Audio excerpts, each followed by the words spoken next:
To Canada now, where polls open today as part of an early election for the seats in the Quebec Assembly.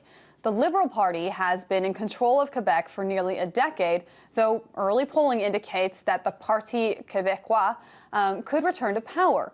The Liberal Party was weakened by huge student protests over tuition hikes, but polls show that many people in Quebec actually agreed with the need to raise tuition, despite the massive student protests we've seen in recent months.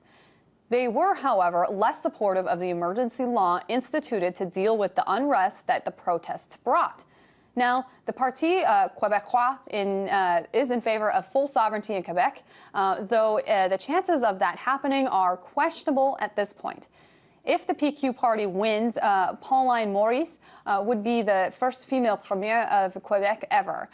So if this minority government wins, what will it mean for the provinces as well as the sovereignty movement there? RT correspondent Anastasia Churkina breaks it all down for us. Gloomy economic times attract social instability and uncertainty in what tomorrow will bring.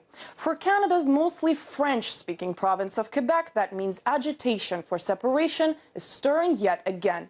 As voters head to the polls, it's a three-way fight to be the dominant force in Quebec's parliament, with emotions running high. Quebec is $184 billion in debt and has an economy that has grown by a mere 1.7% in the last year, falling behind Canada as a whole. Competing at the ballot box are the incumbent Liberals, the freshly formed Coalition for the Future of Quebec, and the Separatist Parti Québécois.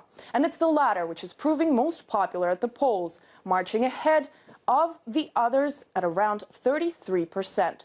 This means the issue of Quebec's breakaway from Canada could return to the forefront if the almost decade-long reign of the Liberals comes to a close.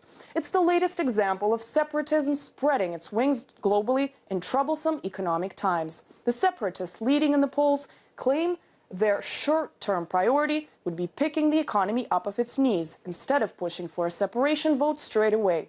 The party leader says a referendum on Quebec's independence would only be held if there was complete confidence in a win. For now, opinion polls suggest less than 40% of the province's population would support a split. The newfound buzz over Quebec comes after months of student and union protests raging amid summer and spring. Tens of thousands of students have made their ways out onto the streets and shown their public outrage with clashes with police, making news headlines across the world. How Canada and Quebec would fare without each other is a matter of fierce debate among experts. We might now be much closer to finding out. Anastasia Churkina, RT, Moscow.